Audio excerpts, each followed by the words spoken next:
చకచక ఆంధ్రప్రదేశ్లో పరిణామాలు అయితే మారిపోతున్నాయి. ఒకటి, రాష్ట్ర ప్రజలు తెలుసుకోవాల్సింది, ఆలోచించుకోవాల్సింది, నిరంతరం ప్రజలకి సంబంధించినటువంటిది ఏదో ఒక మంచి జరుగుతూనే ఉంటుంది. అది ఏ ప్రభుత్వమైనా సరే.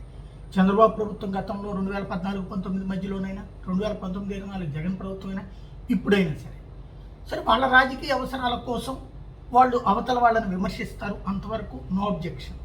కానీ క్రమంగా ఒక నెగిటివిటీ, 24 గంటలు ఒక వ్యతిరేకత, యువతరాన్ని రెచ్చగొట్టుకునేటటువంటి వ్యతిరేకత, మనకి ప్రశాంతత లేని వ్యతిరేకత.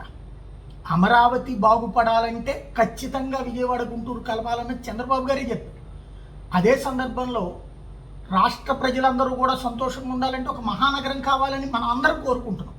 ఒక హైదరాబాదు, ఒక చెన్నై, ఒక బెంగళూరు ఉన్నటువంటి చుట్టుపక్కల ఉన్నటువంటి రాష్ట్రాలలో మనం అసలు అట్లాంటిది ఏమీ లేకుండా కేవలం 29 గ్రామాలకే పరిమితం అవుతాం. అక్కడ కూడా రైతులకి సంబంధించినటువంటి అసలు సమస్య పరిష్కరించకుండా కొసలు సమస్యలు సృష్టించుకుంటూ అదేమంటే దబాయింపుతో నడుస్తుందా అన్నది నెంబర్ 1.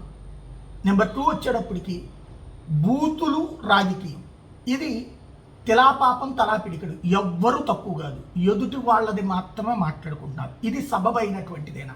ఇవన్నీ మనం అటో ఇటో మాట్లాడుతున్నాం, కానీ ఎవరు చేసినా తప్పు తప్పేనని మాట్లాడకపోతే ఫైనల్గా తప్పుటోళ్లదే రాజ్యం అవుతుంది, లేదా తప్పుడు విధానమే రాజ్యం అవుతుంది.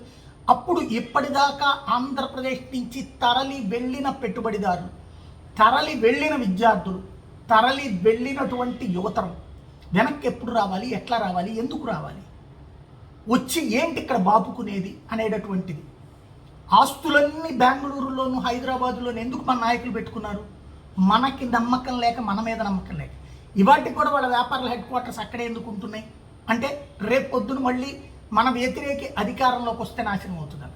తమిళనాడులో ఇట్లాంటి భయం లేదు. తమిళనాడు వచ్చి కర్ణాటకలోనూ ఆంధ్రాలో పెట్టుబడి పెట్టట్లేదు, కర్ణాటకలో అట్లా చేయట్లేదు, తెలంగాణ వాళ్ళు కూడా అట్లా చేయట్లేదు. అంటే వాళ్ళ రాష్ట్రాల్లో వాళ్ళ రాజకీయాల దగ్గర ఒక క్లారిటీ ఉంది. మన దగ్గర మాత్రమే ఎందుకు మిస్ అవుతుంది? ఇది ఆలోచించకుండా మనం ఇట్లా నడుస్తున్నంతసేపు పక్క రాష్ట్రాలని మేపినోళ్ళం అవుతాం.